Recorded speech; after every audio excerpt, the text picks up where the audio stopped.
Hello, good evening. यहाँ पे जो क्वेश्चंस बाकी रह गए थे वो हम लोगों को करने हैं। तो ये रिकॉर्डेड वीडियो है। तो आप यहाँ पर क्या करेंगे, एक काम कि कोई भी क्वेश्चन जो आपके सामने आएगा उसे पहले आप अपने हिसाब से सॉल्व करेंगे, ट्राई जरूर करना चाहिए।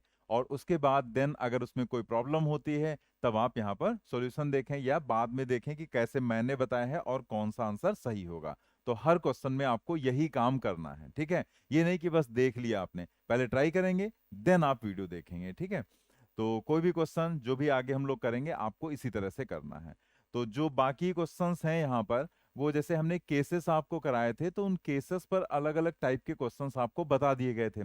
बट यहाँ पर जो आपको हम क्वेश्चंस और बता रहे हैं, इसमें कुछ केसेस का फॉर्म यूज भी हो सकता है या कोई जनरल पॉइंट यूज हो सकता है या बेसिक जनरल इक्वेशन ही यूज हो सकती है। तो ये कुछ और अच्छे क्वेश्चंस हैं जो मुझे बढ़िया लगे क्वेश्चंस, तो उन क्वेश्चंस को मैंने यहाँ पर डाल दिया है। तो इन क्वेश्चंस को जरा देखते हैं, इनसे हमारा और थोड़ा सा कॉन्सेप्ट क्लियर हो जाएगा, ठीक है। Two balls are dropped from different heights at different instants. Second ball is dropped 2 seconds after the first ball. देखो simultaneously नहीं, second ball is dropped 2 seconds after the first ball. If both balls reach the ground simultaneously after 5 seconds of dropping the first ball, मतलब 5 second के बाद, लेकिन पहली ball को drop करने के 5 सेकंड के बाद, then the difference between the initial heights of the two balls will be, ठीक है। तो जरा आप देखो यहाँ पर कैसे करेंगे। तो जैसे एक बॉल को यहाँ पर ड्रॉप किया गया, लेकिन आपसे उसने कह दिया है डिफरेंट हाइट, ठीक है। दोनों को ड्रॉप किया गया लेकिन अलग अलग हाइट से। तो एक को मान लिया हमने यहां से ड्रॉप किया है और दूसरे को हमने यहां से, इस लोकेशन से हमने ड्रॉप किया। क्योंकि अलग अलग हाइट से ड्रॉप किया तो सेकंड वाली बॉल जो है उसको 2 सेकंड के बाद हमने ड्रॉप किया है, तो और पहुंचती दोनों साथ में है, तो इसका मतलब वो सीधी सी बात है नीचे से ही तो ड्रॉप किया गया होगा। जैसे अगर यहां से ड्रॉप करेंगे तो दोनों को बराबर टाइम लगेगा, जबकि इसको हमने 2 सेकंड के बाद ड्रॉप किया, तो नीचे से अगर ड्रॉप करेंगे तो एक साथ वो पहुंचने के चांसेस रहेंगे वहां पर। तो इसमें कहा भी गया है कि दोनों एक साथ पहुंच रही हैं, ठीक है। तो ये वाली जो बॉल है इसको हमने मान लिया 1 और इसको हमने मान लिया 2, ठीक है। अब इस बॉल को जो हमने ड्रॉप किया यहां पर, तो ड्रॉप करना मतलब कोई वेलोसिटी आप नहीं इमेजिन करेंगे, that is u is equal to 0 हो जाएगा। तो उसने कहा क्या है, second ball is drop 2 second after, ठीक है। तो यहां पर आफ्टर की स्पेलिंग गलत है, आफ्टर, ठीक है। तो यहां पर ये जो सेकेंड बॉल है यहां पर हम लिख दे रहे हैं आफ्टर 2 सेकेंड, आफ्टर 2 सेकेंड, ठीक। अब उसने कहा यहां क्या है, if both ball reach the ground simultaneously after 5 second of dropping the first ball, पहली बॉल को ड्रॉप करने के 5 सेकेंड के बाद यहां पर दोनों साथ में पहुंचते हैं। तो ये वाली जो बॉल है, इसने जो टाइम लिया वो कितना लिया, 5, ठीक है। तो ये 2 सेकेंड के बाद ड्रॉप की गई है, तो इसका मतलब इसने जो टाइम लिया यहां से यहां तक पहुंचने में, तो 2 सेकेंड तक रुकी रही है, ठीक है। ये 2 सेकेंड तक गिरेगी लेकिन ये अभी नहीं ड्रॉप की गई।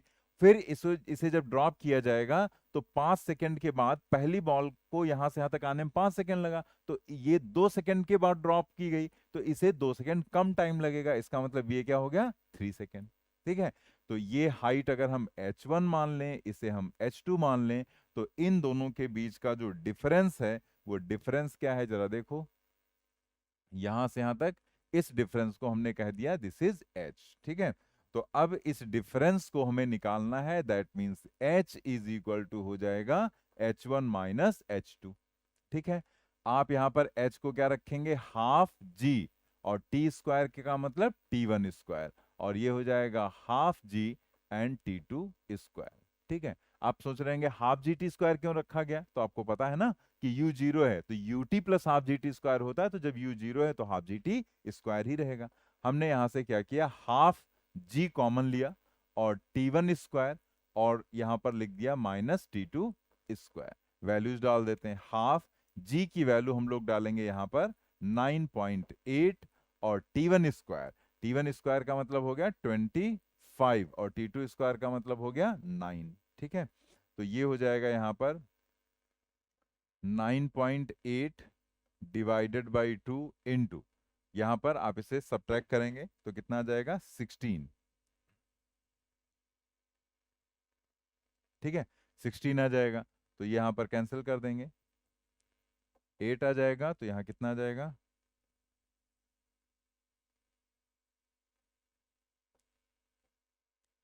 78.4 मीटर। ठीक है, समझ गया ना? जी की वैल्यू 9.8 रखा, T1 T2 की वैल्यू रखी और सॉल्व कर लिया, 78.4 आ जाएगा यहाँ पर H। ठीक है, अब आपके सामने है एक प्रॉब्लम है।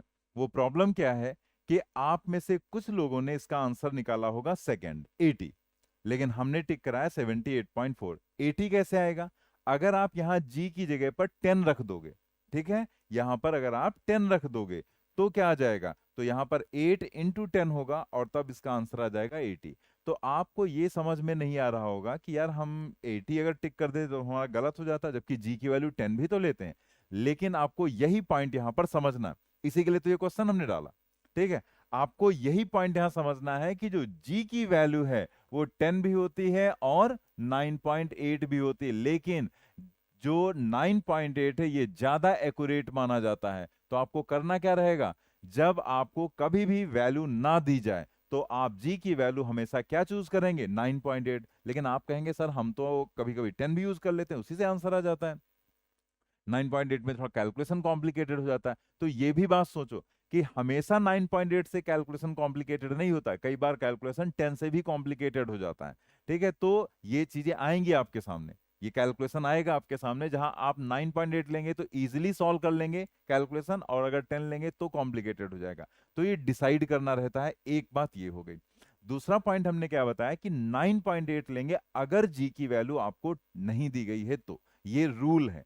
ठीक है, ये तरीका होता है। लेकिन फिर ये होता है कि हम लोग हमेशा 9.8 लेते भी नहीं, 10 ज्यादा हमें आसान लगता है तो 10 लेकर सॉल्व कर लेते हैं। तो अब सवाल ये उठता है कि आपको ये कैसे डिसाइड करना है कि क्या लेना है।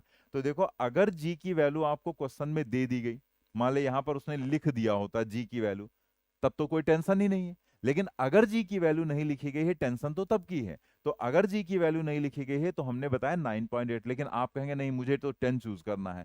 तो 10 आप चूज कर सकते हैं, लेकिन थोड़ा सा आपको एक चीज देखनी पड़ेगी। आपको ये देखना पड़ेगा कि जो ऑप्शंस हैं वो बहुत क्लोज तो नहीं है, मतलब उनकी जो वैल्यूज हैं वो बहुत क्लोज तो नहीं है। अगर बहुत क्लोज हैं तब फिर आप एग्जैक्ट सॉल्व करो 9.8। लेकिन अगर ऑप्शंस में जो वैल्यूज दी गई उसमें काफी ज्यादा डिफरेंस है तो आप वहां पर 9.8 10 लेकर सॉल्व करेंगे, कोई प्रॉब्लम आपको नहीं होगी। ठीक है, अभी एक एग्जांपल में और आएगा, हम बता देंगे आपको। तो यहां देखो 58.8, तो ये तो काफी दूर है। लेकिन अगर आप इन तीन वैल्यूज को देखो तो ये काफी क्लोज हैं।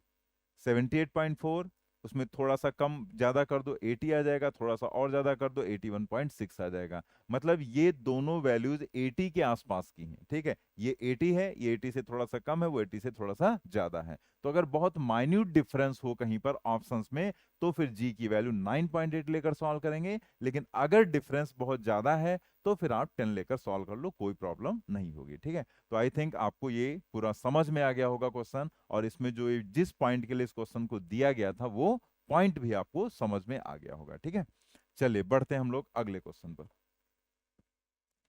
A ball is thrown vertically upward with a speed of 10 meter per second from the top of tower 200-meter high, and another is thrown vertically downward with the same speed. Simultaneously, the time difference between them in reaching the ground in second is। देखो question क्या कह रहा है वो मैं यहाँ diagram से समझाता हूँ आपको। जैसे उसने कहा कि एक 200 मीटर का यहाँ पर हाइट से कोई टावर वगैरह मान लिया गया। तो यहाँ पर जैसे हमने ये दिखा दिया,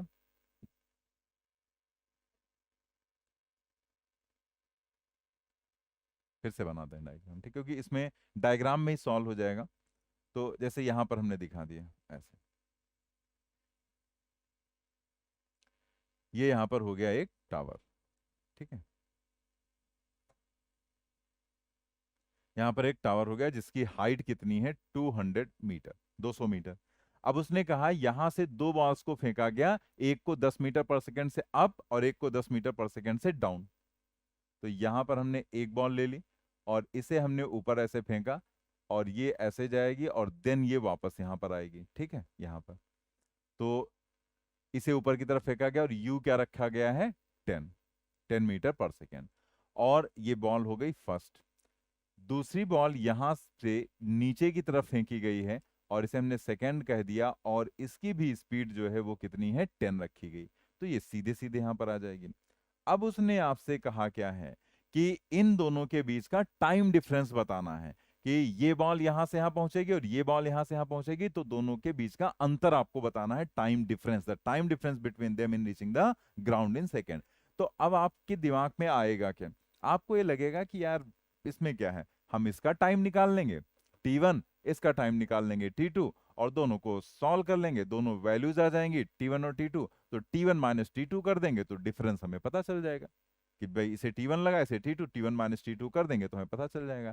तो ये कहना तो आसान है, लेकिन अगर आप सोच कर देखें तो ये कितना कॉम्प्लिकेटेड कैलकुलेशन होगा। अगर आप यहां पर देखो तो आप क्या लेंगे, इसके लिए इक्वेशन क्या लिखेंगे, हमने पीछे जो बताया था h equal to minus u t plus half G T square, और इसके लिए लिखेंगे h equal to u t plus half G T square, और देन दोनों इक्वेशंस को आप सॉल्व करेंगे। तो दोनों ही क्वाड्रेटिक हैं, और जब दोनों क्वाड्रेटिक हैं तो दोनों क्वाड्रेटिक इक्वेशन को सॉल्व करके T1 T2 निकालना पड़ेगा, मतलब बहुत ही लेंदी कैलकुलेशन होगा।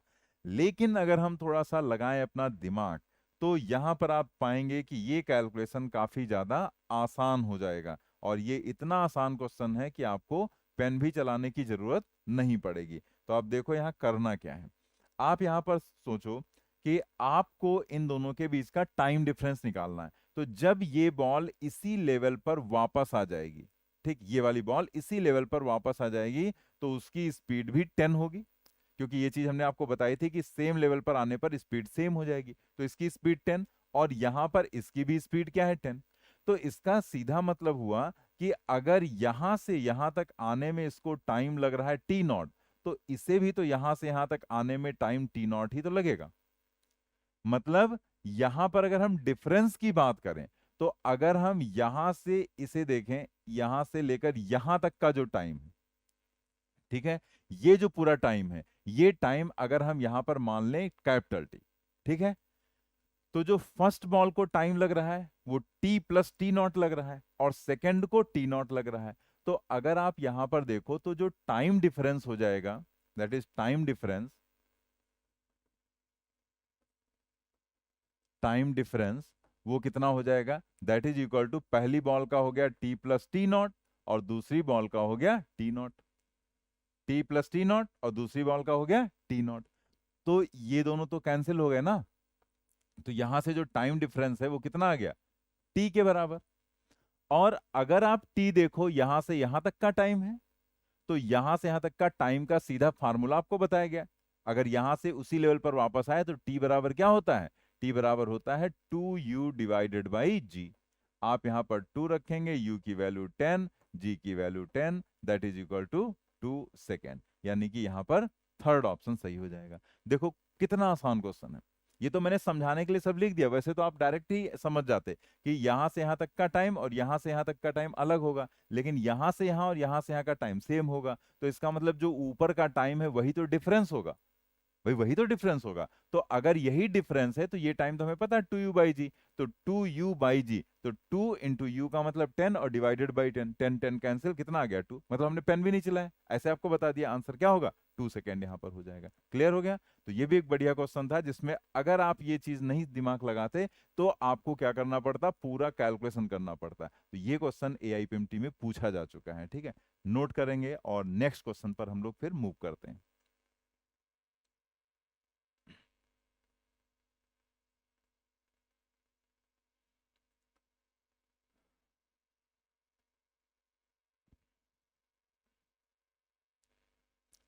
चलिए आ जाते हैं 24 नंबर पर। ये क्वेश्चन एम्स में पूछा गया था, और उससे पहले ये AIEEE में पूछा गया था क्वेश्चन। देखते हैं, बढ़िया क्वेश्चन है। A parachutist after bailing out falls 50 metre without friction, when parachute opens it decelerate at 2 meter per second square, he reaches the ground with a speed of 3 meter per second, at what height did he bail out? ठीक है, मतलब यहां पर वो कितनी height पर bail out कर रहा है। तो पहले क्वेश्चन समझो, बेलिंग आउट का मतलब होता है, बेल आउट करने का मतलब छूट जाना, ठीक है। जैसे यहाँ पर जो पैराशूटिस्ट है वो किसी पर्टिकुलर हाइट पर है, मान लिया एरोप्लेन के साथ में है, फिर वहां से वो छूटता है, मतलब वहां से वो गिरना स्टार्ट करता है। तो आपको बताना है कि कितनी हाइट पर उसने बेल आउट किया था, अगर ये सिचुएशन दी गई है तो मैं इसे डायग्राम बनाकर आपको समझाता हूं, देखते हैं। देखो सब कुछ डायग्राम जब आप बनाएंगे तो आपको खुद ही क्लियर होता जाएगा कि यहाँ पर क्या करना है। जैसे आप सोचो कि ये जो लोकेशन है यहां पर उसने बेल आउट किया, मतलब ये बेलिंग आउट कंडीशन है, बेलिंग आउट पोजीशन। तो यहां पर बेलिंग आउट पोजीशन हमने लिख दिया है, ठीक है। तो बेलिंग आउट पोजीशन है तो यहां पर यू क्या लेंगे आप, जीरो लेंगे। मान लेते हैं ये ए पॉइंट है जहां पर यू आपने क्या ले लिया, जीरो ले लिया आपने, ठीक है। क्यों जीरो लिया, क्योंकि देखो हम इतनी ज्यादा हाइट पर होंगे, जैसे आप एरोप्लेन में है, कहीं मूवीज में देखते हैं या डिस्कवरी में देखते हैं कहीं पर, तो वहां पर देखते हैं कई बार ऐसे ही गिर जाते हैं, कई बार पीछे की तरफ ऐसे गिर जाते हैं। तो वहां पर ऐसा नहीं कि कोई हमें बहुत इनिशियल स्पीड की कोई जरूरत है, स्पीड तो वैसे ही अंडर ग्रेविटी में मोशन होगा तो इतनी ज्यादा स्पीड हो जाएगी, तो आपको तो वो कम करने के लिए पैराशूट लेना पड़ता है। तो वहां पर हमें कोई इनिशियल वेलोसिटी लेने की जरूरत नहीं है, तो इनिशियल वेलोसिटी क्या हो गई, जीरो, बेलिंग आउट पोजीशन में। फिर उसने कहा 50 मीटर तक वो विदाउट फ्रिक्शन आता है, मतलब वहां से वो इस लोकेशन तक आया विदाउट फ्रिक्शन, मतलब यहां से यहां तक कोई फ्रिक्शन नहीं है, तो ये यहां पर हो गया 50 मीटर। अब इस लोकेशन पर जब वो पहुंचता है तो वो अपना पैराशूट ओपन कर देता है, हमने पैराशूट उसका ओपन कर दिया यहां पर। अब उसके बाद ये एक डिसलरेशन इसके पास आ जाता है, कितना, 2 मीटर पर सेकेंड स्क्वायर, मतलब यहां पर a इज इक्वल टू हो गया -2, डिसलरेशन है तो हमने a एक्सलेशन जो होता है, तो हम डिसलरेट कर रहे हैं तो हम उसे क्या लिखते हैं, माइनस में, नीचे आ रहा है। और जब ये यहां पर पहुंचता है तब उसकी स्पीड क्या होती है, 3 मीटर पर सेकेंड, ठीक है। अब ये ए पोजीशन है, ये बी पोजीशन है और ये सी पोजीशन है, ठीक है। At what height did he bail out, कितनी हाइट पर उसने बेल आउट किया था, मतलब आपको निकालना है यहां से लेकर यहां तक की ये हाइट, ठीक है। तो ये हाइट आपको निकालना है यहां पर, दैट इज एच। अब देखो हमारी स्ट्रेटजी क्या होगी क्वेश्चन की, स्ट्रेटजी हम लोग बनाते हैं कि कैसे सॉल्व करना है। अब आप पहले स्ट्रेटजी सेट कर लो, उसके बाद आप खुद ही समझ जाओगे कैसे करना है। देखो यहां पर जैसे ये जो पर्सन है इसने यहां से बेल आउट किया, यहां तक है 50 मीटर, आपको निकालना है कैपिटल एच।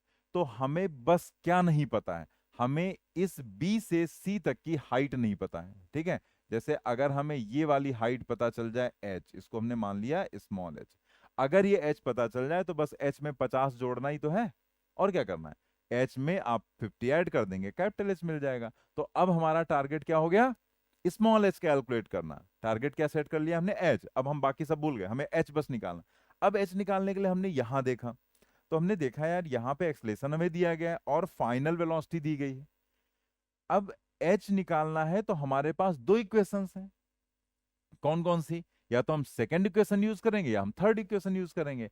तो टाइम अगर दिया जाता है तो हम सेकंड इक्वेशन यूज करते हैं, लेकिन यहाँ टाइम तो कहीं है ही नहीं, आपको तो फाइनल वेलोसिटी दी गई है, तो फाइनल अगर स्पीड v दिया जाता है तो हम थर्ड इक्वेशन यूज करते हैं। लेकिन एक समस्या हमारे सामने, वो समस्या यहां पर यह है कि इस लोकेशन पर हमें वेलोसिटी नहीं पता है, क्योंकि अगर हम यहाँ v² = u² plus 2as apply करेंगे तो यहां पर इस लोकेशन पर हमें वेलोसिटी पता होना चाहिए, जो कि हमें नहीं पता है। तो हम ये वेलोसिटी तो बड़े आराम से निकाल सकते हैं भाई, जैसे इस डिस्टेंस को h0 अगर आप मान लो, ठीक है, यहां पर इस डिस्टेंस को आप h मान लो,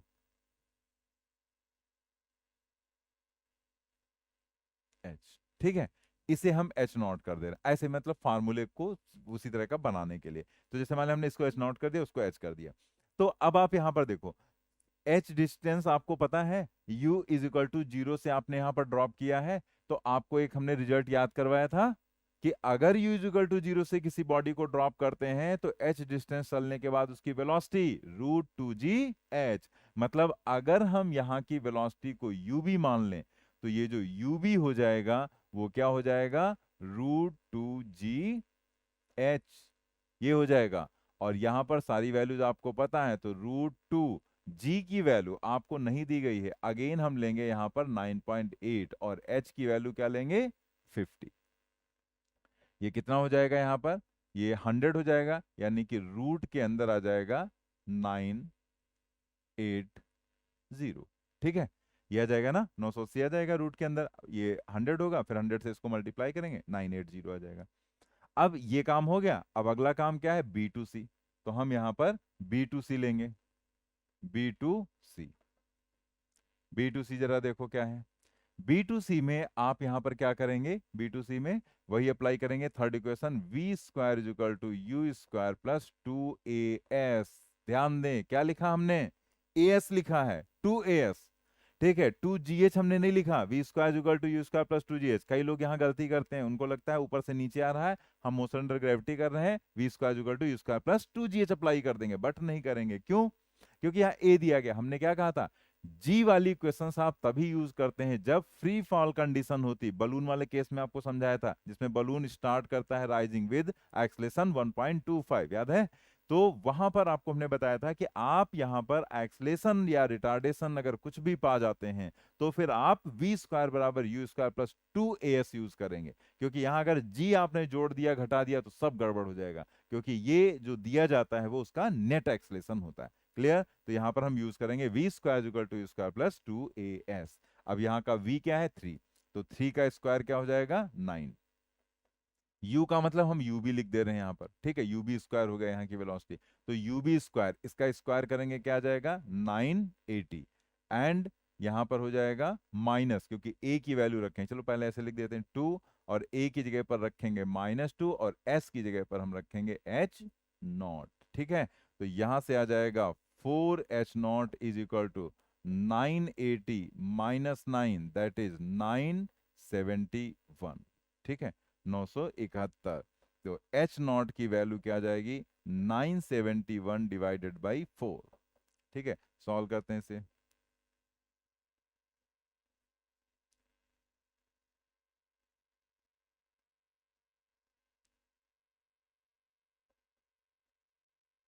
242.75 इतने मीटर आ गई h0 की वैल्यू, लेकिन हमें h0 थोड़े निकालना था, हमें तो h निकालना है। तो h निकालने में क्या करना है, h0 में आपको h को ऐड कर देना है, यही दोनों ऐड कर दो, तो ये आ जाएगा 242.75 प्लस 50।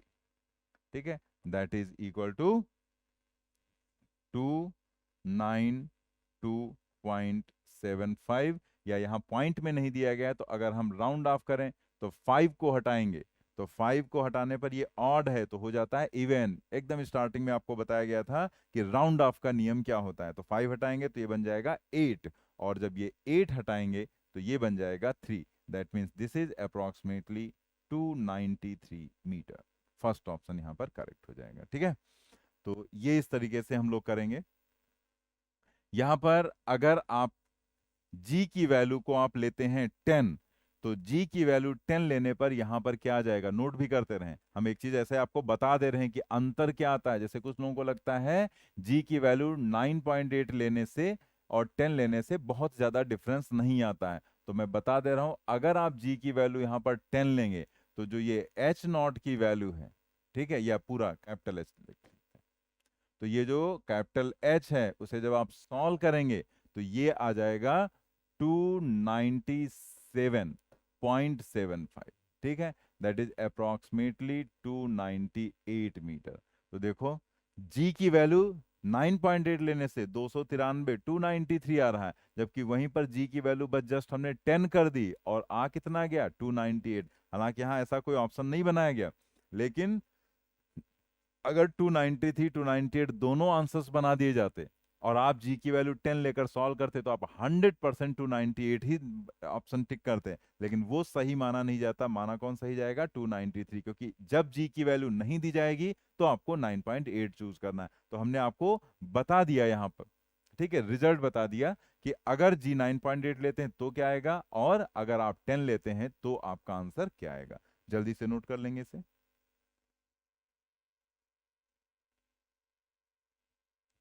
ठीक है, चलिए आगे बढ़ते हैं हम लोग।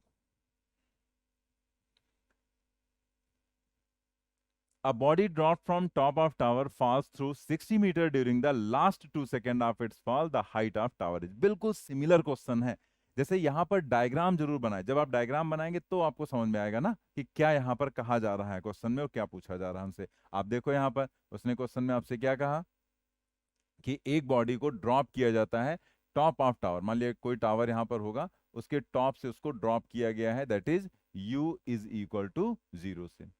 फिर उसने कहा ये फॉल करती है, गिरती है यहाँ पर कितना 60 meter during the last 2 second. मतलब अगर हम यहां पर अंतिम 2 सेकेंड ले ले, यहां से यहां तक का जो टाइम है, ये टाइम हमने ले लिया कितना, 2 सेकेंड। तो इसमें वो कितना चल रही है, 60 मीटर चल रही है, ठीक है, 60 मीटर 2 सेकेंड में। तो आपको उसने कहा क्या है, द हाइट ऑफ टावर, मतलब अगेन आपको ये एच ही कैलकुलेट करना है, दैट इज कैपिटल एच। ठीक, बात समझ में आ गई। तो अब आप देखो बिल्कुल पिछले जैसा ही तो दिख रहा है, वही प्रोसीजर, वही तरीका रहेगा हमारा सोचने का, कि भाई यहां पर अगर हमें किसी तरह से ये मिल जाए, ये एच मिल जाए, तो उसमें हम 60 ऐड कर देंगे, कहानी खत्म। ठीक है, तुरंत हमारा आंसर आ जाएगा, बस ये एच ही तो निकालना है। अब पिछले क्वेश्चन में ये एच दिया गया था और यहां पर हमने वेलोसिटी निकाली थी, अब उल्टा सोचो। इसीलिए वो छोटे छोटे पॉइंट आपको बताए गए थे कि पिछले क्वेश्चन में क्या था, यहां की वेलोसिटी निकालनी थी, इस लोकेशन की वेलोसिटी आपको निकालनी थी, और आपको एच दिया गया था। अब की वही चीज हम उल्टा थिंक कर सकते हैं कि अगर हमें यहाँ की वेलोसिटी पता चल जाए, जैसे इस पॉइंट को हमने ए कह दिया, इस पॉइंट को बी कह दिया और इस पॉइंट को सी, तो बी पॉइंट पर जो वेलोसिटी है वो है वी यू बी मान लेते हैं। तो अगर ये वेलोसिटी पता चल जाए तो एच पता चल जाएगा, because u b is equal to root two g h, तो वहां से हम एच निकाल लेंगे। तो हमारा टारगेट क्या बन गया, यू बी निकालना। अब यू बी कैसे कैलकुलेट करेंगे, आप यहां पर देखो क्या क्या दिया गया, हाइट दी गई है, टाइम दिया गया, और वेलोसिटी आपको निकालना है। कौन सी इक्वेशन, सेकंड। ठीक है भाई, आपको एच और टी अगर मिल गया तो सेकंड इक्वेशन में ही दोनों चीजें रहती, वही आप अप्लाई करेंगे। तो आप यहां पर यूज करेंगे बी टू सी के लिए, हम यूज करने वाले हैं B to C. B to C हम क्या यूज करेंगे, H is equal to U T plus half G T square. ठीक है, मतलब यहां के लिए H is equal to U T plus half G T square. तो आप यहां पर बी टू सी, जैसे ये एच, आप ये मत मानना कि एच ये वाला हमने ले लिया है, ठीक है, वो तो देखो सिंबल रहता है, तो इसीलिए हमने यहां पर मार्क कर दिया, ये क्या है, बी टू सी। मतलब बी टू सी में जो एच होगा वो क्या हो जाएगा, 60। चाहे तो आप इसको कुछ चेंज करके सिंबल लिख देते हैं एच डैश, जिससे कंफ्यूजन ना होते हैं, एच डैश लिख लो अगर कोई कंफ्यूजन हो रहा है तो एच डैश बराबर U T plus half D T square, तो ये हो गया 60।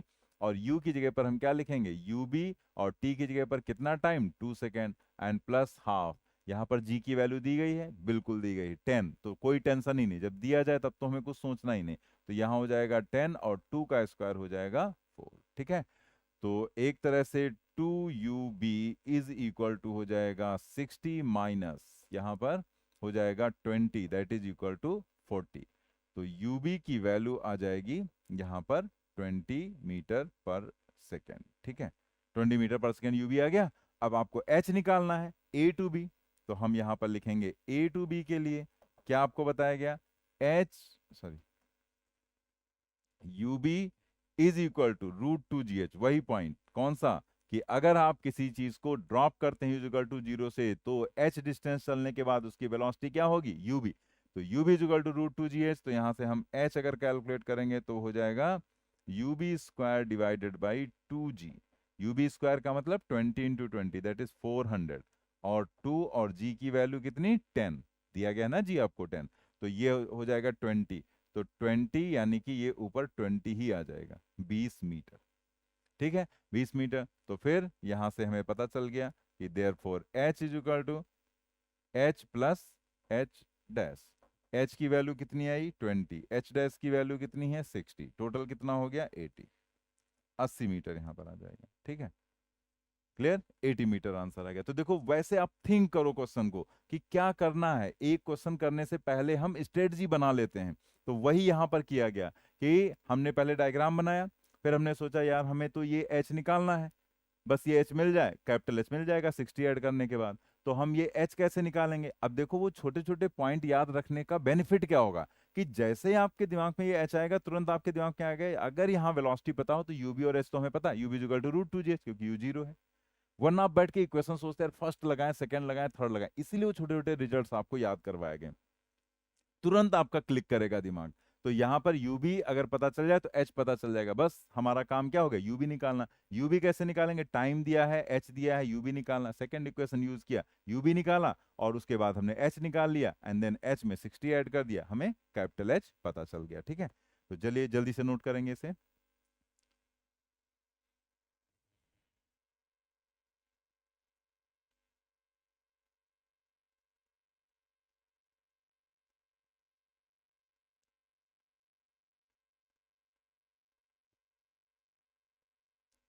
बढ़ते हैं आगे 26 नंबर के क्वेश्चन पर।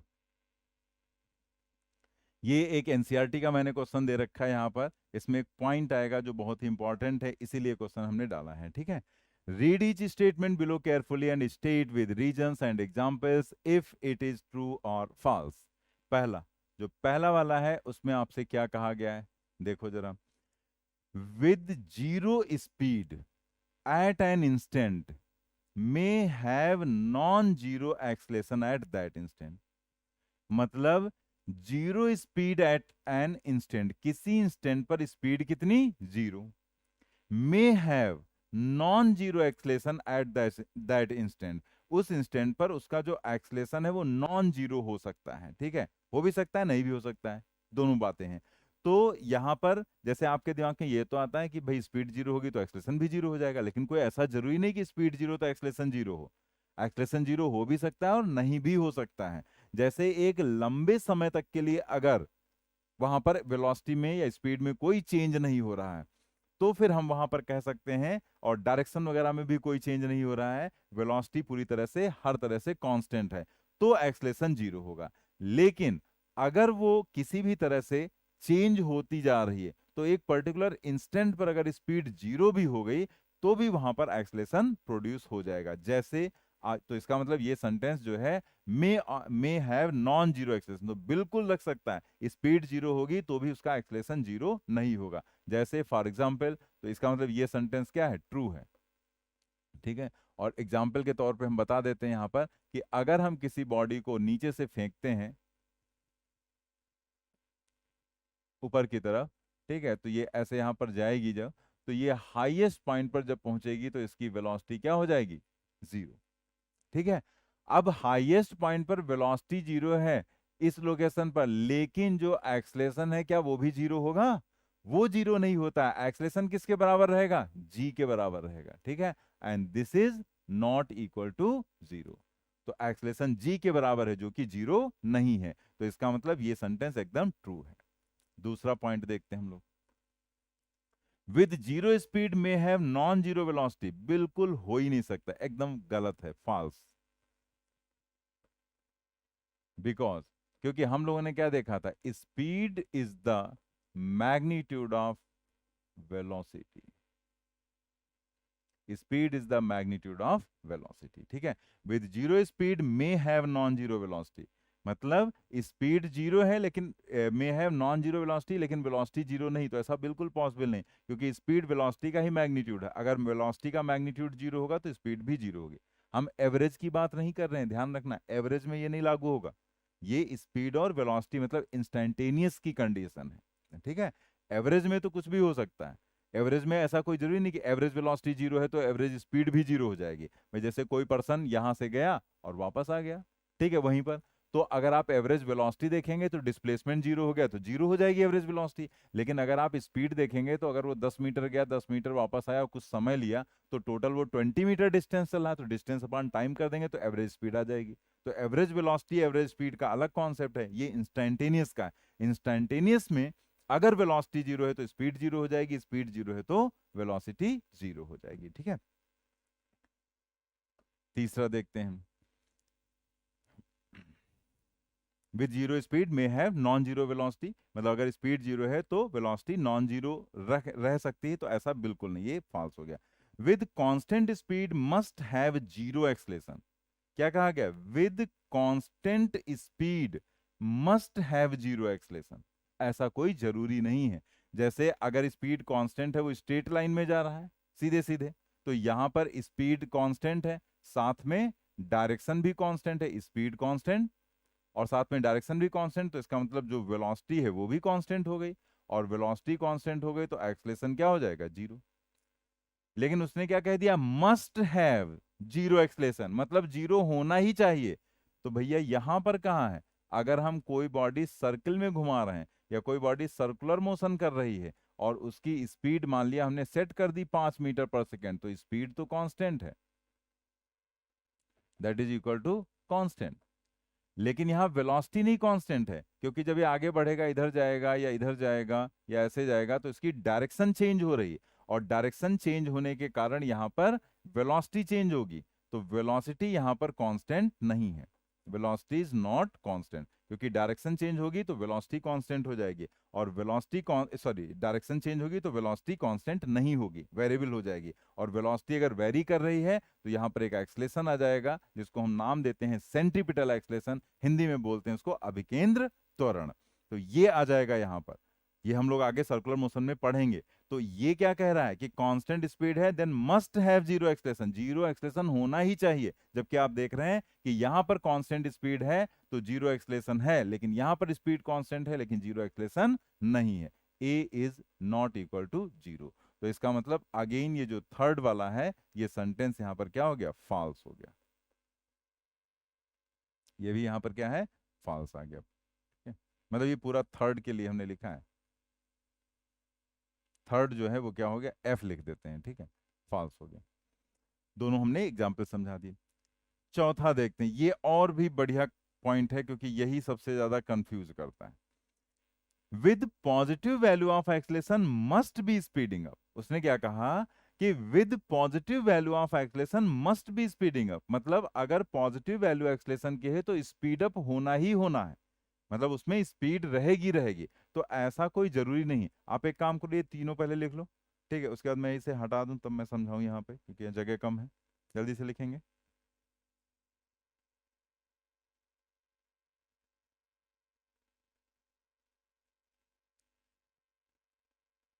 नोट कर लिया। चलिए हम लोग यहाँ पर देखते हैं, मैं इसे हटा दे रहा हूँ, ठीक है, ये एक काम करते नहीं हटाते हैं, एक पेज ऐड कर देते हैं, लिखा रहना देते हैं, ठीक है। तो यहाँ पर देखते हैं कि जैसे आप ऐसे देखो कि सपोज कर लिया ये ओरिजिन है, ठीक है, कोई बॉडी इधर जा रही है, उसकी वेलोसिटी और उसका एक्सेलेरेशन दोनों सेम डायरेक्शन में है, तो ये v क्या हो गया, पॉजिटिव, और a क्या हो गया, पॉजिटिव। और चूंकि दोनों सेम डायरेक्शन में है तो हमने बिल्कुल स्टार्टिंग में 1D के फर्स्ट लेक्चर उसमें बताया था, पहले लेक्चर में, कि अगर दोनों सेम डायरेक्शन में है तो यहां पर एक्सलेशन की कंडीशन होगी, स्पीडिंग अप की कंडीशन होगी। तो यहां पर जो भी वेलोसिटी है वो इंक्रीज करेगी, ठीक है, तो यहां पर जो v होगा वो इंक्रीज करेगा, ठीक है। तो पॉजिटिव एक्सलेशन है और स्पीड बढ़ रही है, बिल्कुल सही बात। लेकिन अगर यही दोनों चीजें ऐसे हो जाएं इस डायरेक्शन में, यहां v है और यहां पर a है, तो ये नेगेटिव डायरेक्शन में, तो यहां पर v भी माइनस और a भी माइनस, दोनों माइनस है। तो जब दोनों सेम डायरेक्शन में, जिधर बॉडी की वेलोसिटी उसी डायरेक्शन में एक्सलेशन है, तो अगेन वेलोसिटी बढ़ेगी, यानी कि स्पीड अप होगा वो, क्योंकि फोर्स तो उसी सेम डायरेक्शन में लगेगा ना। तो यहां पर नेगेटिव है तो भी स्पीड अप हो रहा है, यहां पॉजिटिव है तो भी स्पीड अप हो रहा है। तो आप यहां ये नहीं कह सकते कि पॉजिटिव होगा तभी स्पीड अप होगा, नेगेटिव होगा तो भी स्पीड अप हो सकता है अगर उसी डायरेक्शन में वेलोसिटी हो गई। या इसी में ऐसे भी आप देख सकते हैं कि जैसे मान लिया यहां पर जो क्वेश्चन में आपसे कहा गया था वो क्या था, कि with positive value of acceleration must be speeding up, ठीक है, मतलब स्पीड अप होना ही होना चाहिए। लेकिन आप ऐसे भी तो कह सकते हैं कि जैसे यहां पर आप देखो, मान लेते हैं कोई बॉडी इधर जा रही है, ठीक है, ऐसे इधर की साइड में जा रही, तो इसका जो v है वो हो गया नेगेटिव, क्योंकि नेगेटिव साइड में, लेकिन इस पर हमने फोर्स लगा रखा है इधर, वो क्या है, पॉजिटिव। अब आप बताओ, एक्सलेशन पॉजिटिव है, लेकिन क्या ये बॉडी स्पीड अप होगी? जब वेलोसिटी के अपोजिट आप फोर्स लगा दोगे तो वहां पर जो वेलोसिटी है वो घट जाएगी, रिड्यूस कर जाएगी, ठीक है। तो यहां पर वेलोसिटी रिड्यूस होगी, स्पीड अप नहीं होगा। तो ये नहीं कि पॉजिटिव है तो उसको हम एक्सलेशन नहीं लिखेंगे। कंफ्यूजन इसलिए होता है क्योंकि जब हम इक्वेशंस ऑफ मोशन यूज करते हैं, दैट इज v बराबर u plus A T, S बराबर U T plus half A T square वगैरह, तो उसमें क्या होता है, जब डिसलरेशन होता है तो हम इसे नेगेटिव ले लेते हैं, और जब एक्सलेशन होता है तो इसे हम पॉजिटिव ले लेते हैं। लेकिन यहां से कॉन्सेप्ट हम नहीं अपने अंदर बना सकते हैं, जैसे कहीं थ्योरेटिकल क्वेश्चन है या ग्राफिकल क्वेश्चन है, ग्राफ में भी ये पॉइंट हम इन्वॉल्व करेंगे, ठीक है। तो ग्राफिकल क्वेश्चन है तो आपको अलर्ट होकर आंसर देना है। तो यहां पर समझ गए ना कि पॉजिटिव एक्सलेशन का मतलब हमेशा ये नहीं होता है कि बॉडी स्पीड अप हो, यहां स्पीड अप हो रहा है लेकिन यहां पर उसकी स्पीड डिक्रीज कर रही है, ठीक है।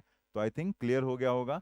तो ये जो फोर्थ वाला आपको दिया गया था ये भी एक तरह से क्या था, फॉल्स था, ठीक है। तो सिर्फ पहला वाला सही था, बाकी तीनों फॉल्स थे। नोट कर लेंगे इसे।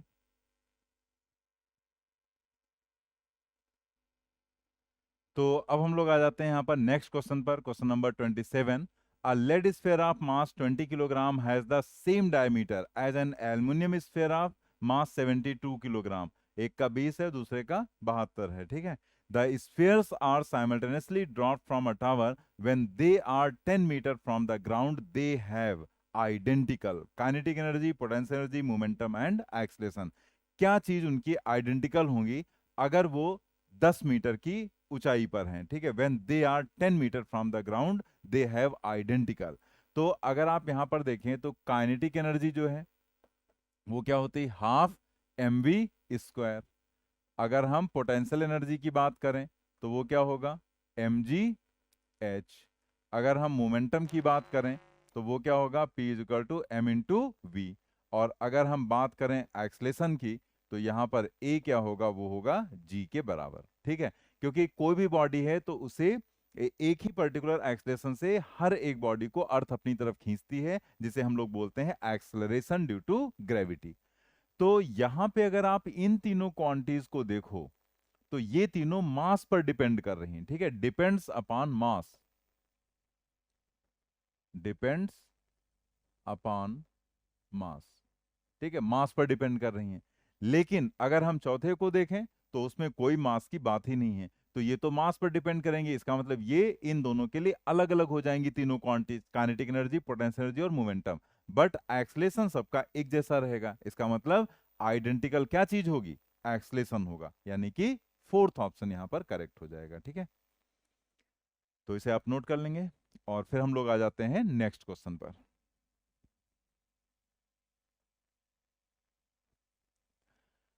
A student measures the distance traversed in free fall of a body initially at rest in a given time. He uses this data to estimate g, the acceleration due to gravity. उसने एक यहाँ पर body को rest से fall कराया और उस data को वो यूज कर रहा है g, acceleration due to gravity को एस्टिमेट करने के लिए. If the maximum percentage error in measurement of distance and the time, तो डिस्टेंस में क्या है E1 और टाइम में क्या है E2, ये अगर परसेंटेज एरर है, the percentage error in the estimation of g is. ये क्वेश्चन AIPMT मेंस में पूछा गया था, पहले प्री मेंस होता था तो उसमें 2010 में पूछा गया था.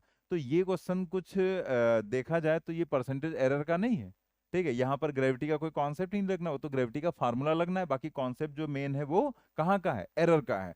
तो हम लोग यहाँ पर जानते हैं कि अगर u = 0 से ड्रॉप कराएंगे तो h = क्या होगा, हाफ GT². अब देखो हमने हमेशा आपसे क्या बताया कि जिसमें एरर निकालनी है उसको लेफ्ट में, बाकी सबको राइट में.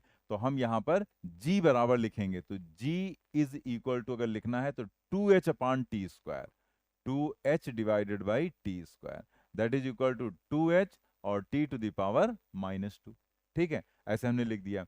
अब यहां पर क्या होगा, जैसे क्या बताया गया था कि जो चीज कांस्टेंट है, जैसे ये 2 कांस्टेंट है तो 2 को हम भूल जाएं कि यहाँ 2 है भी, क्योंकि 2 में कोई एरर तो होगी नहीं. बाकी को हम एरर के कॉन्सेप्ट से लिख लेंगे. तो जिन लोगों ने एरर वाला लेक्चर नहीं पढ़ा है वो लोग प्लीज पूरा लेक्चर कंप्लीट करेंगे, तभी आपको ये पॉइंट समझ में आएगा. अगर आपको पहले से आ रहा है तब तो भाई बहुत अच्छी बात है, लेकिन नहीं आ रहा है तो आप उसे कवर करेंगे. तो यहां पर देखें जी को हम क्या लिखेंगे, dg/g इंटू 100, और यहां h को क्या लिखेंगे, dh/h इंटू 100.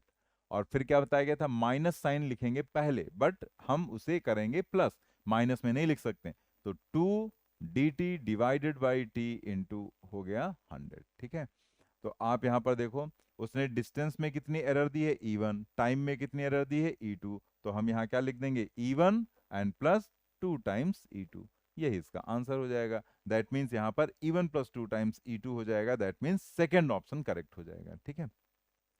अब देखो यहां पर कुछ लोग ये करते हैं गलती, वो गलती मैं बता दूं, और वो ऑप्शन यहां बनाया गया है क्योंकि उसे पता है, जिसने पेपर सेट किया, कि उसे पता है कि आप यहां पर ये काम कर सकते हैं. तो यहां कुछ लोग क्या करते हैं, इसे डायरेक्टली यूज कर लेते हैं, जी को इधर नहीं लाएंगे, ऐसे ही लिख देंगे. कैसे, dh/h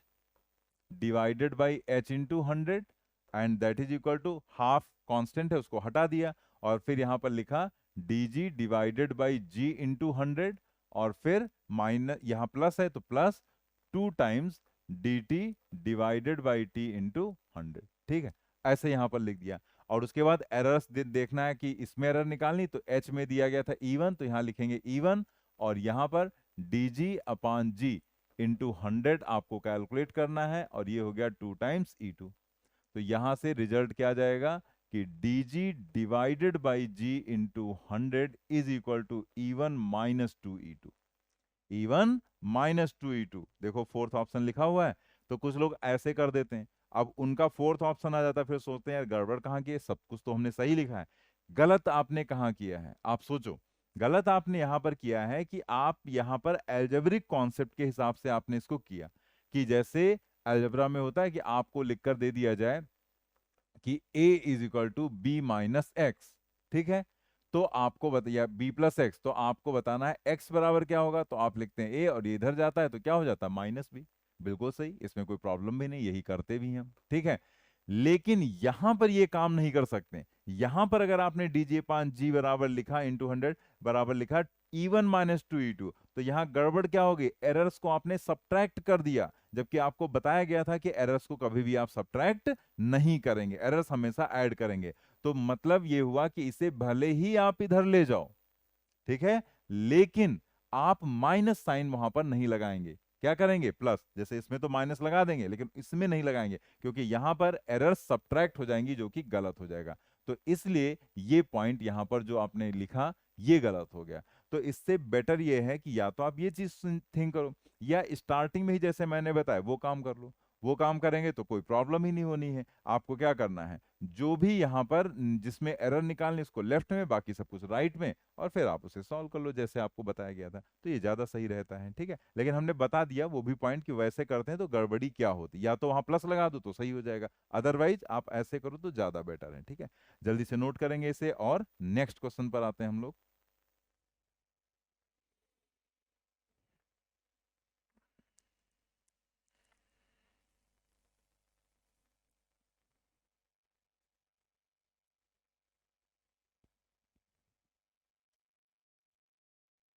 A man throws balls with the same speed vertically upward, one after the other at an interval of 2 seconds. What should be the speed of the throw so that more than two balls are in the sky at any time? G की value 9.8 metre पर second square. AIPMT में पूछा गया था 2003 में। More than 19.6, at least 9.8 metre पर second, any speed less than 19.6 metre पर second, only with speed 19.6 metre पर सेकेंड। तो देखो इसका एक तरीका रहता है सॉल्व करने का। जो यहाँ टाइम दिया गया है इसको हम अज्यूम कर लें दिस इज टी अप, ठीक है, मतलब ये तरीका, अगर 3 दिया होता तो टी अप 3 मान लेते। इसी से हमें थोड़ा सा समझने में आसानी हो जाती है कि अगर हमें मोर देन 2 बॉल्स करनी है तो क्या करें। तो अगर उसने कह दिया कि 2 सेकंड के इंटरवल पर, तो इसका मतलब क्या हुआ, हर 2 सेकंड के बाद वो एक बॉल ऊपर की तरफ फेंकेगा। तो अगर हम इसे टी अप मान लें तो क्या होगा, जैसे यहां पर हमने कह दिया कि जो टी अप है वो 2 है, इसे हमने अज्यूम कर लिया। तो यहां पर जैसे उसने एक बॉल फेंकी ये वाली पहले, ठीक है, अब ये जो बॉल है ये ऊपर जा रही, तो जब ये अपने हाईएस्ट पॉइंट पर है, ठीक है, यहां पर, तो उस कंडीशन में इसने जैसे पहली बॉल पहुंच गई हाईएस्ट पर, तो उसने यहां से अब दूसरी बॉल फेंक दी सेकेंड, और बीच में टाइम कितना है 2 सेकेंड, तो 2-2 सेकेंड के इंटरवल पर फेंकेगा। फिर यहां पर 2 सेकेंड बाद फिर फेंकेगा, तो 2 सेकेंड में ये ऊपर आ जाएगी लेकिन ये नीचे आ जाएगी, तो अगेन वो यहां पर तीसरी बॉल फेंक देगा, ऐसे वो करता जाएगा। तो अगर यहां पर टी एफ की वैल्यू 2 है, तो जो टोटल टाइम ऑफ फ्लाइट है, मतलब ये बॉल यहां से वापस भी आएगी, तो जो टोटल टाइम ऑफ फ्लाइट है वो क्या हो जाएगा, 4 सेकेंड हो जाएगा, 4 सेकेंड, ठीक है। तो अब आप यहां पर अगर 2 सेकेंड के बाद ही तीसरी बॉल फेंकेंगे, तो फिर इसका मतलब उससे पहले क्या हो रहा होगा, जरा देखो आप। जैसे यहां से हमने जब दूसरी बॉल फेंकी, तो 2 सेकेंड के बाद अब तीसरी फेंकेंगे, लेकिन हम 2 सेकेंड नहीं बल्कि हम कह रहे हैं 1 सेकेंड के बाद ही हमने देखना शुरू किया कि क्या हो रहा है। तो वो जो तीसरी बॉल फेंकेंगे उससे पहले क्या होगा, अब जब आपने ये वाली फेंकी फिर आप 2 सेकेंड तक रुके रहेंगे और आप इसे ऑब्जर्व करेंगे क्या हो रहा है। तो पहली वाली बॉल नीचे आ रही होगी, ठीक है, ये पहली वाली ये नीचे आ रही होगी, और जो दूसरी वाली है वो ऊपर आ रही होगी। मतलब इस बॉल को फेंकने के बाद जब आप इसे देख रहे होंगे तो कुछ ऐसी सिचुएशन बनेगी, ये ऊपर जा रही है और वो नीचे आ रही है। अब यहां से आपको क्या पता चल रहा है कि यार अगर टाइम ऑफ फ्लाइट 4 सेकेंड है तो फिर सिर्फ स्काई में दो ही बॉल्स हैं, मतलब एयर में सिर्फ दो ही बॉल्स हैं। और जब आप तीसरी बॉल फेंकोगे 2 सेकंड के बाद, तो फिर यही सिचुएशन आ जाएगी। पहली वाली आ जाएगी नीचे, दूसरी वाली आ जाएगी ऊपर, और तीसरी आपने फेंक दिया तो पहली तो रेस्ट में आ गई, ठीक है, वो तो गिर गई आके। तो अगेन दो ही बॉल रहेंगी। इसका मतलब अगर हम कह दें कि if t is equal to 4 सेकेंड, then only two balls will be in the sky. ठीक है, सिर्फ दो बॉल्स होंगी स्काई में। तो अगर आपको दो से ज्यादा रखना है तो आप क्या करोगे? आप टाइम ऑफ फ्लाइट बढ़ा दो टोटल, मतलब हवा में जितनी देर बॉल रहती है उसको आप बढ़ा दो। कैसे? क्योंकि जैसे आप सोचो प्रैक्टिकली कि अगर आपने किसी चीज को धीमे से फेंका, थोड़ी दूर ऊपर गई फिर आ गई, तो कम टाइम आपको मिला, कम टाइम तक एयर में रही, आपको भी समय कम मिला, आपको तुरंत उसे पकड़ना पड़ गया या वो वापस आ गई। लेकिन अगर आप उसको बहुत तेजी से फेंक दो तो बहुत ज्यादा ऊपर तक चलेगी। मत पता लगा पहले ये 2 सेकंड में ऊपर पहुंच रही थी, अब 6 सेकंड तक ये ऊपर जाती रही। तो अगर 6 सेकंड हो गया और 6 सेकंड वापस का टाइम हो गया, तो 6 सेकंड में आप 3 बॉल फेंक देंगे।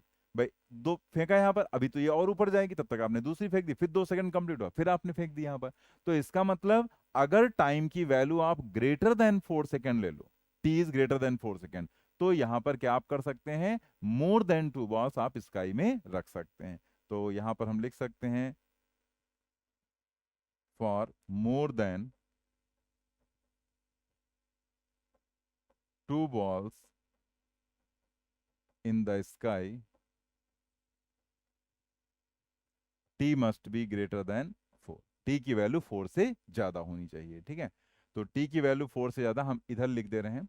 टी की वैल्यू 4 से ज्यादा तो मतलब 2u डिवाइडेड बाई जी की वैल्यू 4 से ज्यादा, that means u must be greater than 4g divided by 2। u must be greater than 2 और g की वैल्यू क्या हो जाएगी? 9.8, that is u must be greater than 19.6 metre पर second, that means first option correct हो जाएगा, ठीक है। ऐसे लैंग्वेज बदल के इसको जगलर लिख देते हैं। जगलर आपने देखा होगा ना, वो शोज वगैरह में ऐसे कई बॉल्स ऐसे से फेंकते रहते हैं, तो वो भी लिख देते हैं। वो भी क्वेश्चन तो ऐसे रहेगा, कॉन्सेप्ट ऐसे रहेगा। तो आप यहाँ पर इस चीज को समझ लो अच्छे से, ठीक है। कुछ प्रॉब्लम हो फिर से आप पॉज करके यहाँ पर बैक करके फिर से आप इसको देख लेंगे कि हमने यहाँ पर क्या समझा है, ठीक है। तो ये क्वेश्चन जो कि पूछा गया है, छोटा ही क्वेश्चन है बट ट्रिकी क्वेश्चन है, तो इस तरह के क्वेश्चंस पूछे भी जा सकते हैं, ठीक है।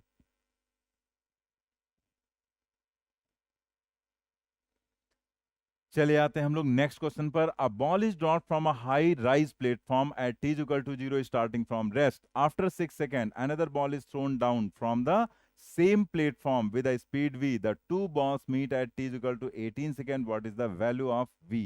देखो क्वेश्चन में उसने कहा क्या है, आप समझो जरा। जैसे ये एक प्लेटफॉर्म है यहां पर, ठीक है, ये प्लेटफॉर्म है,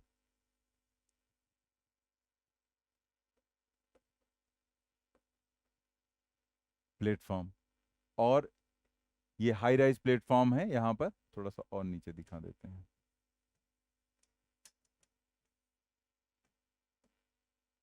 क्या हो जाता है।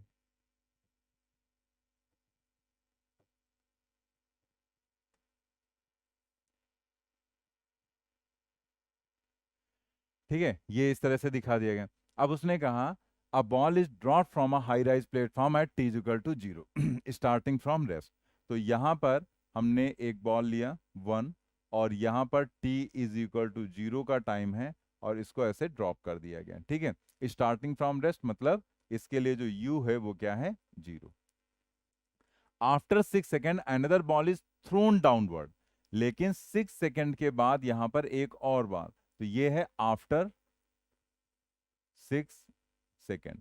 6 सेकेंड के बाद एक दूसरी बॉल यहां पर फेंकी जाती है, लेकिन उसकी स्पीड क्या रखी जाती है? v, ठीक है, विद स्पीड v।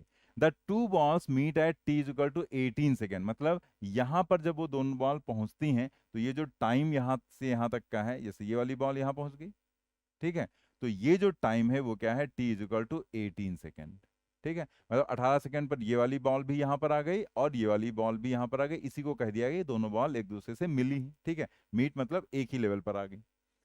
अब आप यहां पर देखो कि ये जो कंडीशन है उसमें आपसे पूछा गया है ना कि v की वैल्यू क्या होगी। तो ये बॉल 0 से चली और 18 पर आई, तो टोटल इसको जो टाइम लगा वो t1 is equal to 18 second. लेकिन अगर आप इसके लिए देखो तो इसके लिए जो टाइम लगेगा वो सिर्फ 12 सेकेंड ही तो लगेगा, क्योंकि उसको 6 सेकेंड के बाद फेंका गया और पहुंची टी इक्वल टू 18 पर, तो 6 सेकेंड कम टाइम लेगी ना इससे। तो 6 सेकेंड कम टाइम का मतलब 12 सेकेंड ही उसने सिर्फ टाइम लिया। तो आपको बताना है ये v क्या होगा। तो अब v निकालने के लिए आप सोचो कि टाइम दिया गया है, अगर आपको ये हाइट पता चल जाए h, सारा काम आसान हो गया। h बराबर U T plus half G T square करेंगे, वहां से आप u निकाल लेंगे। और h तो दोनों के लिए सेम रहेगा, टाइम भले ही डिफर कर गया लेकिन जितना इसने चला उतना ही इसने चला, इसका मतलब h दोनों के लिए क्या है, सेम है। तो h अगर दोनों के लिए सेम है तो हम लोग यहां पर लिख सकते हैं for one h is equal to half ji t one square. ठीक है, तो आप यहां पर g की वैल्यू 10 रखेंगे क्योंकि क्वेश्चन में आपको दे रखा गया है, और t1 स्क्वायर का मतलब हो गया 18 इंटू 18। ठीक है, इसे हम थोड़ा कैंसिल कर लेते हैं। तो यहां से जो h की वैल्यू आ गई वो क्या आ गई,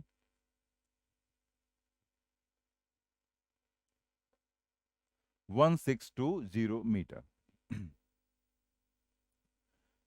अब h निकला है, अब आप सेकंड वाले के लिए कर लो। फॉर टू वाले के लिए क्या करेंगे, h बराबर vt, क्योंकि u है यहां पर रखा जाता है लेकिन यहां v दिया गया, तो vt2 और प्लस हाफ जी टी टू स्क्वायर।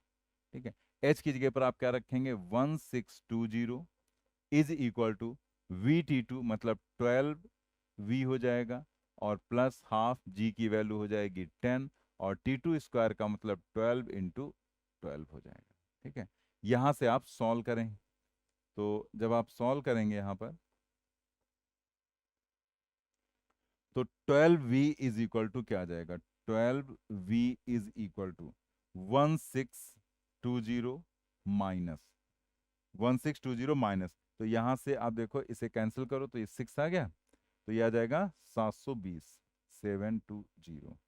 तो इसकी वैल्यू कितनी आ जाएगी यहां पर, 900। तो जो v है वो आ जाएगा 900 divided by 12, that is equal to कितना आ जाएगा, 75, 75 आ जाएगा ना। ठीक है, जैसे 900 डिवाइडेड बाई 12 है, तो 3 से पहले काटो, तो यहाँ पर आ जाएगा 300, और फिर हाँ 75 आ जाएगा। ठीक है, तो 75 मीटर पर सेकेंड यहाँ पर आ जाएगा। ठीक है, फर्स्ट ऑप्शन आ जाएगा, नोट कर लेंगे इसे जल्दी से।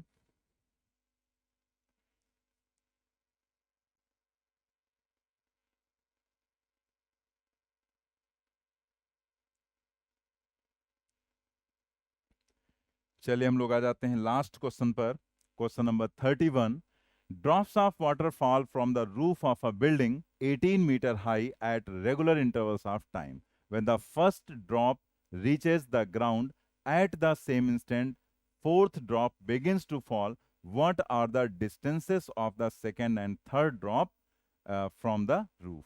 ये एक अलग ही टाइप का बिल्कुल क्वेश्चन है। तो आप यहाँ पर देखो, इसे हम इसमें एक हम फार्मूला भी आपको बता देंगे, और उसके अलावा हम यहाँ पर आपको इसका जो मेथड है वो भी आपको बता दे रहे हैं। ठीक है, तो आप देखो यहाँ पर क्या कहा गया है कि जैसे ये रूफ हो गई, ये फ्लोर हो गई यहाँ पर, तो यहां से यहां तक की जो हाइट उसने दे रखी है वो कितनी दे रखी है, h, दैट इज 18, 18 मीटर। अब यहां से जो ड्रॉप्स गिर रही हैं तो कितनी है टोटल, 4। ठीक है, drops of water fall from the roof. अब कैसे हम समझ गए, जैसे यहां देखो, when first drop reaches the ground at the same instant, fourth drop begins to fall. तो यहां पर ये चौथा नंबर होगा ड्रॉप का, फिर यहां पर ये तीसरा हो जाएगा, फिर यहां पर ये दूसरा हो जाएगा, और ये यहां पर पहली ड्रॉप हो जाएगी। ठीक, ये first, second, third and fourth, और सबके लिए u की वैल्यू क्या होगी, 0। ठीक है, u क्या हो जाएगा, 0।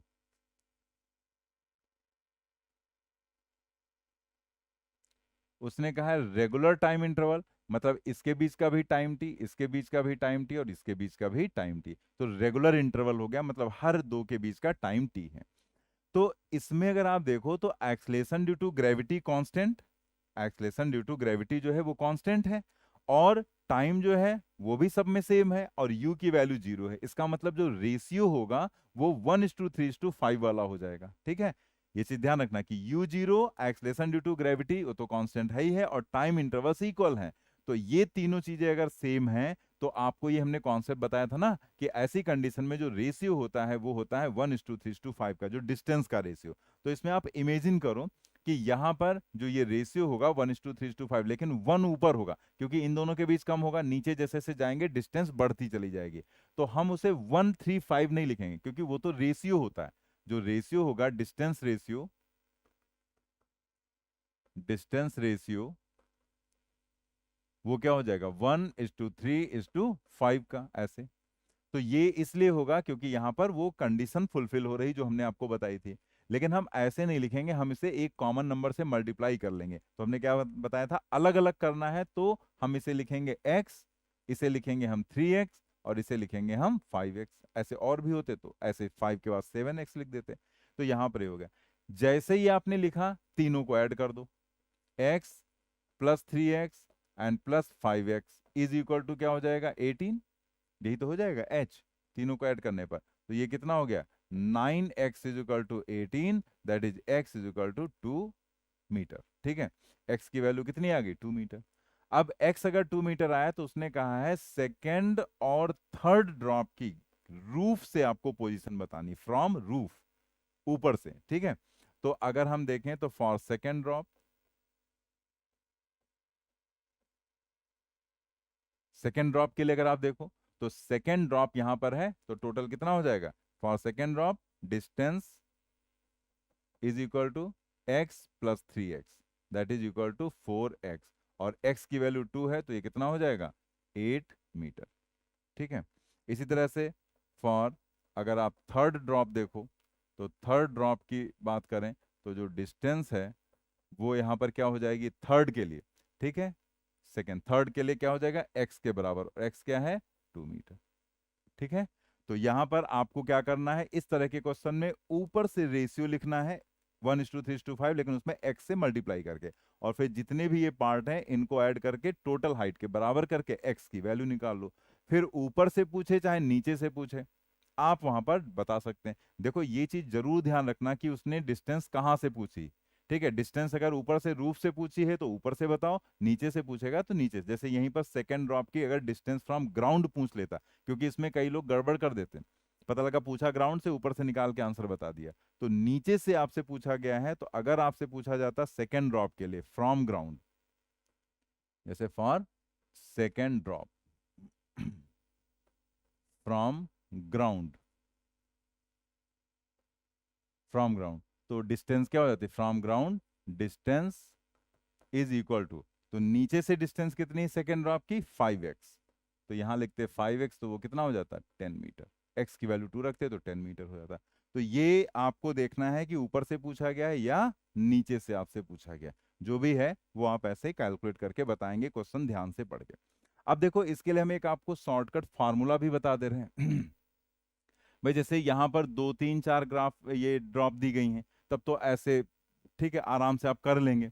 लेकिन मान लीजिए नंबर ऑफ ड्रॉप्स ज्यादा कर दी जाए, जैसे उसने कह दिया कि यहाँ पर जो पहली ड्रॉप है वो जब ग्राउंड पर गिरती है तो यहाँ से 20वीं वाली ड्रॉप जो है, मतलब 20th नंबर की जो ड्रॉप है वो यहाँ से गिरने वाली है।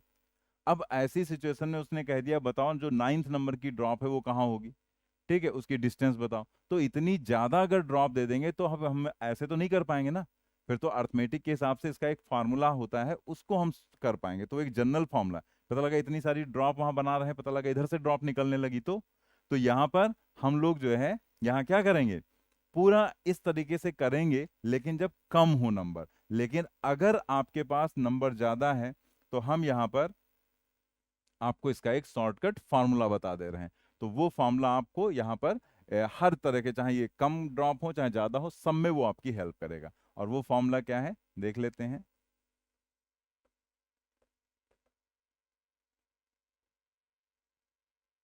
फॉर्मूला है h n is equal to n minus n divided by n minus one to the whole square into capital H। आप इस फॉर्मूले का यहां पर यूज करें और यहां से निकल आएगी आपकी जो भी नंबर, जो भी आपको डिस्टेंस निकालनी। तो यहां पर हम बता देते हैं कैपिटल एन क्या है। कैपिटल एन है टोटल नंबर ऑफ ड्रॉप्स, ठीक है। स्मॉल एन है ड्रॉप नंबर, मतलब सेकेंड, थर्ड, फोर्थ, जिसके बारे में कहा जा रहा है, ड्रॉप नंबर। और जो कैपिटल एच है वो है distance between ground and roof, ठीक है। और एच एन क्या है, distance of drop from roof, distance of nth drop लिख देते हैं, मतलब थर्ड, फोर्थ, सिक्स जो भी है, nth drop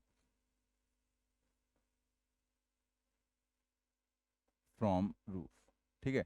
distance of nth drop from roof, ये ध्यान रखना कि यहाँ पर जो हम ये फॉर्मूला हमने लिखा है उसमें ये जो डिस्टेंस है वो कहाँ से दी जा रही है, रूफ से दी जा रही है, ठीक है। डिस्टेंस कहाँ से दी जा रही है, रूफ से दी जा रही है। और distance between ground and roof, तो यहाँ पर ग्राउंड और रूफ में चेंज भी किया सकता है। जैसे उसने कह दिया एक टैप है, तो अब टैप है तो टैप से पानी टपक रहा है, ठीक है, तो यहाँ से ड्रॉप टपक रही, ग्राउंड पर जा रही। तो आप ऐसी कंडीशन में आप क्या लिखेंगे, distance between ground and tap. अब वहां रूफ थोड़े ढूंढने लगे, रूफ कहाँ गई, ठीक है, रूफ का इसमें क्या लेना देना, जहां से टपक रही वही ऑब्जेक्ट तो लेंगे, तो यहाँ पर ग्राउंड एंड टैप हो जाएगा, ठीक है। तो आप यहाँ पर सारी चीजें ऐसे समझ लो। और एक हम अप्लाई करके भी दिखा देते हैं, जैसे अभी पीछे वाला केस था, तो उसमें मान लिया हम सेकेंड ड्रॉप की डिस्टेंस निकाल रहे हैं रूफ से इस फॉर्मूले का यूज करते हुए। तो आप देखो जरा, अगर हम H2 निकालें तो कैपिटल एन 4 ड्रॉप थी तो हमने लिखा 4, और सेकेंड के लिए लिख रहे हैं तो यहाँ लिखा -2 divided by 4 minus one to the whole square, और इनटू डिस्टेंस कितनी थी दोनों के बीच की, 18। तो 4 माइनस 2 कितना हो गया, 2, और नीचे क्या हो गया, 3। तो 2 का स्क्वायर हो जाएगा 4 और 3 का स्क्वायर हो जाएगा 9, और इंटू 18, दैट इज अगेन कितना आ गया, 8 मीटर। तो वहां पर भी यही आया था 8 मीटर। बट ऊपर से ये डिस्टेंस है, नीचे से देखेंगे तो फिर नीचे से देखना है तो 18 माइनस 8 कर देंगे तो वो 10 आ जाएगा। तो इस तरह से आप इस फॉर्मूले का यूज करें। इसमें फिर कैपिटल एन स्मॉल एन चाहे जितना हो, उससे आपको कोई फर्क नहीं पड़ना है, आप बस यहाँ वैल्यू रखेंगे और सॉल्व कर लेंगे, ठीक है। तो इसे आप नोट कर लें।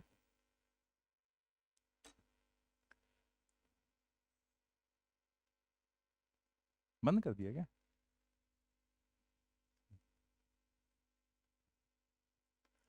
तो ये आपके सारे क्वेश्चंस हो गए जो भी मोशन अंडर ग्रेविटी के थे। और इसके बाद हम लोग यहाँ पर जो नेक्स्ट लेक्चर होगा उसमें हम लोग पढ़ेंगे मैथमेटिक्स, ठीक है। तो मैथमेटिक्स का बहुत ज़्यादा यूज है, तो उसे हम लोग नेक्स्ट लेक्चर में पढ़ेंगे। और ये क्वेश्चंस वगैरह आप सारे प्रिपेयर कर लेना। किसी को किसी भी क्वेश्चन में अगर कोई प्रॉब्लम होती है तो नेक्स्ट लेक्चर में आप कमेंट बॉक्स में लिख देना, मैं वो चीज़ आपको समझा दूंगा अगर कहीं पर कोई प्रॉब्लम होती, ठीक है।